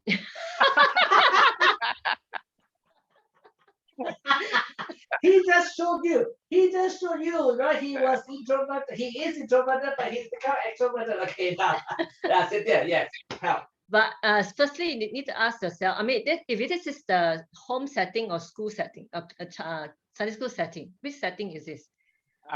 Okay, it's not stated, but the one who asked the question, if you would like to unmute yourself and give more info. If you like to, if not, probably you might want to say a bit about the difference between in school and at home. Because in school and home, it approach differently. Yeah, both schools and home. Yeah, so just give both. Okay. Now, if it is say at home, right? Your child has not been expressing his or her feeling. You just continue like what we have learned today. When you see that he is happy or she is happy, just say, I can see that you're happy, or I can see that you're sad, things like that. And then ask her, him or her, one word and give one word answer. This way it can be done in church as well. Yeah, ask for one word answer. Instead of ask the child to elaborate so much. Let's say, for example, right, after a few times you validate the child, and one day the child look happy, then you ask the child, are you sad today, or are you sad? Then the child maybe just nod, say yes or no. Just tell mommy yes or no. Just say yes or no. So slowly you get the child to open up. Yeah. But for the church Sunday school setting, you need to work with the parent, because they only come to Sunday school once a week. So it's very hard for you to have time like the parent to continue in that. But I still can, if you can, like, let's say your class has 10 children, if the child normally come early, it will be easier, but if the child always come on the dot and leave on the dot, then you have less time. So you try to divide your attention among the children. Don't give other children thinking that you favorite this child. Maybe this Sunday you observe or talk, interact with her a bit more, then maybe a few Sunday you can do that again. If I may add, that's why it's good to have actually co-teachers, or assistants. Then, you can actually, like she said, define out the time, and then this person can actually be observing while you are teaching.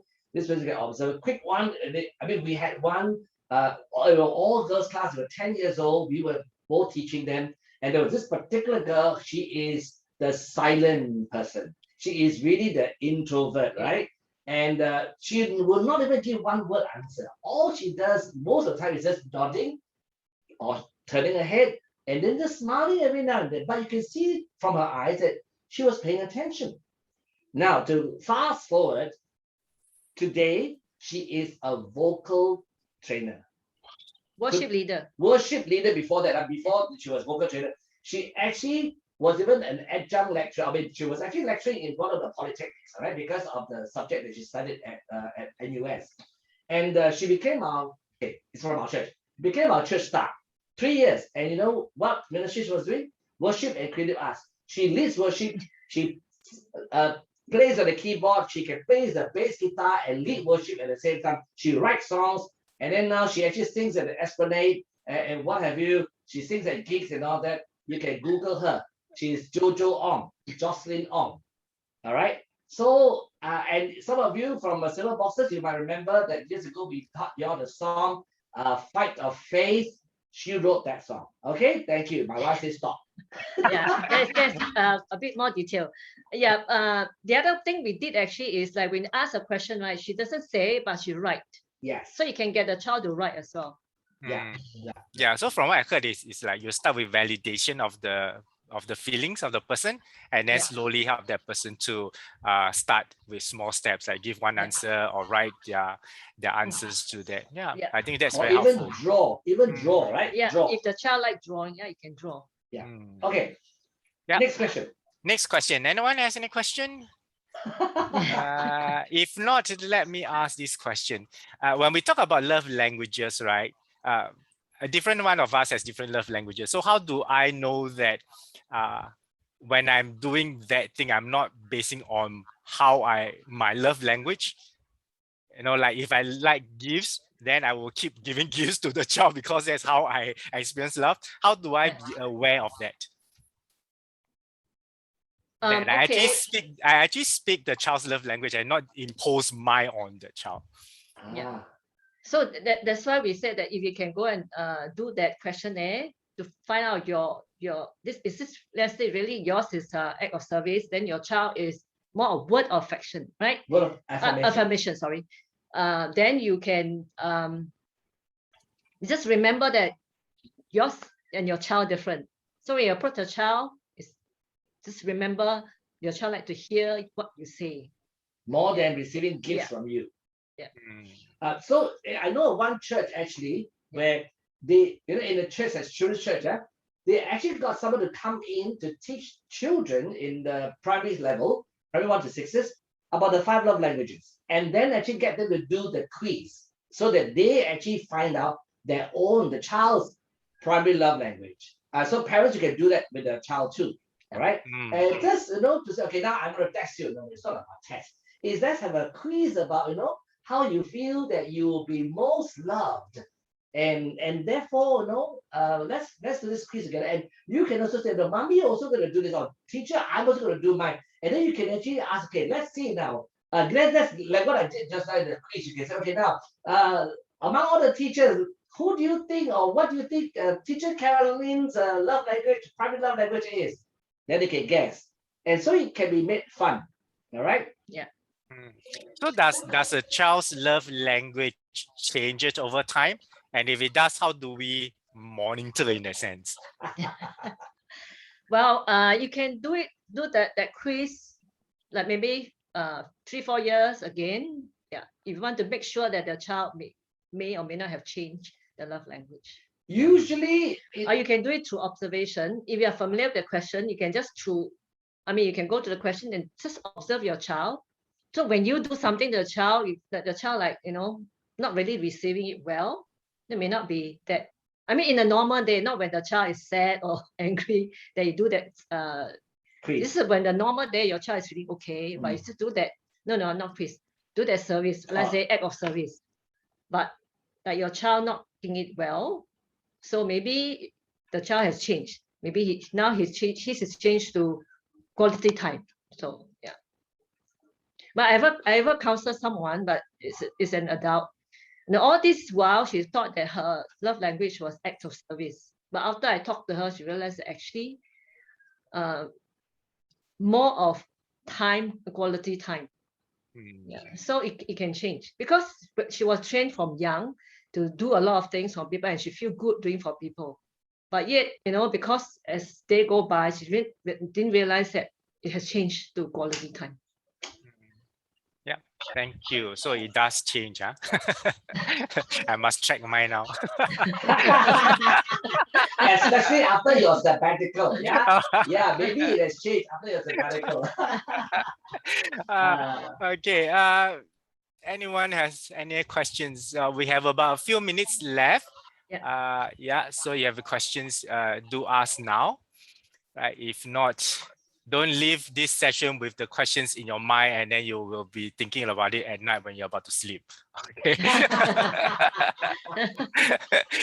Yes, ask now. Can I ask a question? Sure, Adeline, go ahead. Yeah, let's say in a class, there is a very, very active pupil and other pupils are very well behaved. They can sit, cooperate, and are very attentive. Is it okay to compare behaviors and say, look, let's say John, look, John, look at how the other boys are behaving. They're so well behaved, they're attentive, they're seated. Can you follow them or can you be like them? Is it okay to compare behaviors? I would say that this is not really beneficial for the child. Yeah. Usually when we compare this way, right, it's more pressurizing the child underneath. It's actually more giving the child pressure. See, others can do well, you should be able to do well. So it's kind of like a pressure. So you rather not say that way. If you want to, sometimes I know I hear from for the younger one, maybe this older child, right? This is older children. The one you mentioned. Maybe lower primary children. Okay. I think once you're in primary school, try to refrain from there. I have heard like preschool they do that, but they don't say it that way. They don't say the rest of the children can do well, you can't do well. Or the rest of the children do that, you don't do that. Yeah, I just say everybody.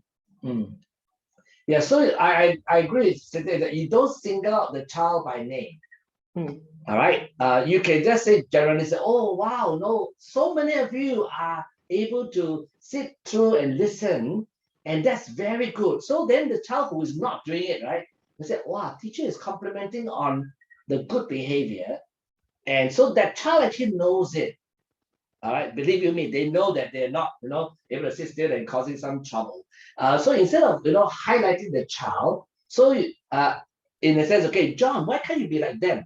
Then, the child might say, I'm not them, what? The kind of thing. So you might cause a little bit more negative reaction from the child. So, give a general compliment on those, on everybody. Say, oh, wow, I can see that so many of us are ready. And so let's all be ready to praise and worship or to listen to this Bible story. And then maybe some of you, see, for the child who is not able to sit still, there can be so many reasons, right? Yeah. We don't even label them the hyperactive activity child, whatever it is, until they are really diagnosed. But some are naturally, more energetic. They have eaten they are kinesthetic learner. They eat a lot of sugary stuff, before they came. So they are hyped out already, right? And then you ask them to sit still, again, depends on also the way we program our children's ministry, all right, our mother services. So not everybody really can sit through, 20 minutes of, or even in the Zoom. Now you look at the Zoom, they can walk up and down, move around, and you can't really control. But so when they're back on site, you see, if now you go back to church, right, you could expect that some of them can't sit still, even for those normal ones who can sit still. Because they've been so used to Zoom at home, they can, move to the toilet, move here, jump around, jump on the bed, as it were. But now to go back to church, all right, all sit here. So you may need to have some kind of be prepared to transit graciously and with more patience. And again, of course, praying over the child, not to cast out the spirit of activity, or hyperactivity. No. We don't suggest that. But really show love and care. And I believe that if you talk to the child separately, say, wow, let's say the child was able to do a bit more than the usual, that means behave and sit properly. Compliment the child outside, sit down. We observed, our teacher observed that today you actually paid attention. You could answer the question. And that's very good. Well, we hope to see you next week. But please don't say to do better. Because then you're pressurizing the child again.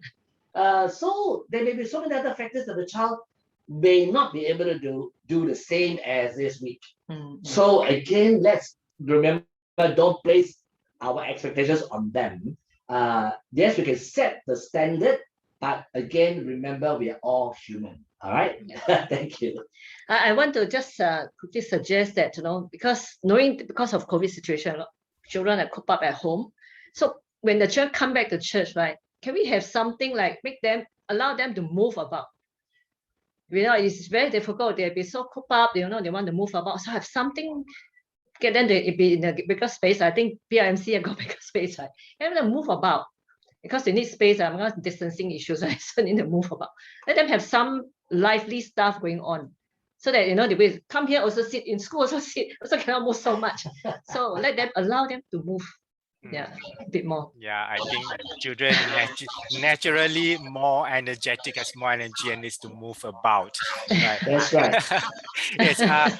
Well, any other questions? If not, I'm going to ask this last question. Just now we talk about empowerment. Just wondering whether you have any practical tips for us. How can we actually empower our children? Okay. Firstly, remember that empowerment is a journey. All right. So don't expect straight away, my child will have this capability.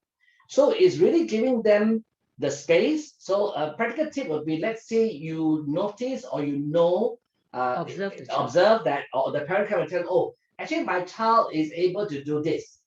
So when they come back to church, let's say they're good with the computer, you can get them to help out with clicking the video, the PowerPoint, whatever, right? Or in terms of service, really is empowering them to serve. We believe that children can actually serve and contribute to the body of Christ. In fact, today in our church intergenerational service, we saw families leading the worship and then doing the dance together in the different parts, although some of them are actually via Zoom or live streaming. So there was live, but there's also those at home doing the dance. And we're talking about children, boys included, fathers. So again, modeling, really giving them the opportunity to serve God. I think that's one way you can empower a child.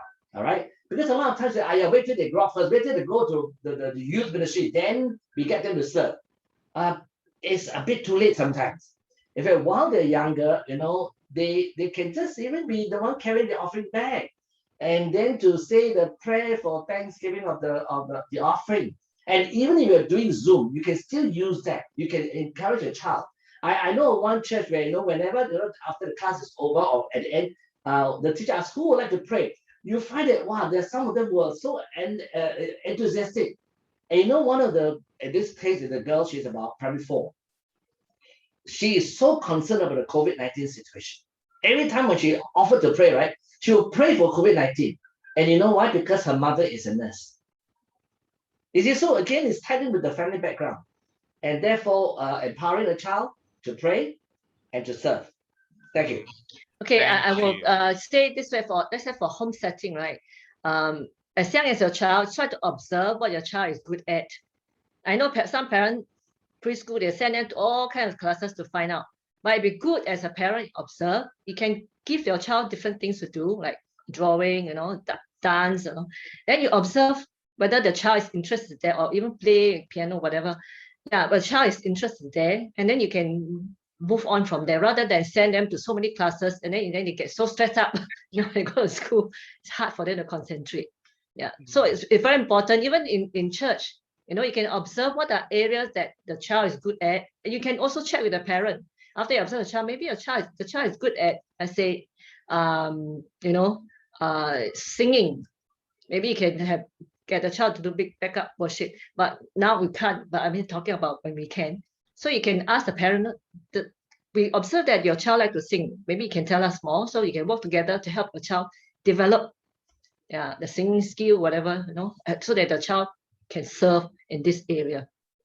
Yeah, so it's a lot of working together. Teachers have to work together with parents. You cannot just say, oh, I do my, you have to, so that, what you help the child is the same as what the parent observe, then, the child will be more developed in certain area. The other thing which I hear from this person, I think is a very excellent idea, but I haven't seen churches like this lady who is not really a children ministries person, but when she moved to another church, she was asked to do children ministries, but the older children. So what she did was, she actually did project work. We can do it, in your Sunday school. For the children, she divide them into 3 different parts. Let's say do a project. So some children will be in charge of admin, some will do design, some will do publicity, whatever. So that you can see, what their interests are, or they can develop it that way as well. Yeah, I think this is a good idea. You can try it out. Yeah. I think that's a very good idea to identify what the different children are good at. But I like the idea of empowerment as a process. So you don't give too much too fast and not too little for too long. Or the same person, always getting the same person to do. You must try, let them try, They say, don't say, you see, so and so can do it, you can also do it. Avoid doing that, right? They say, okay, now let's try it. Would you like to try this? And don't force. Because once you force them, it becomes, coercion, not empowerment, right? Thank you. Right. Thank you. We have overrun 10 minutes, but thank you really for all of you who stay behind, for your patience with us. And I believe that you have benefited from whole session and from the Q&A itself. And we're looking forward to having you joining us again. But before we end today, right, just invite all of you, if you can, on your video, because we're going to take a group photo, right?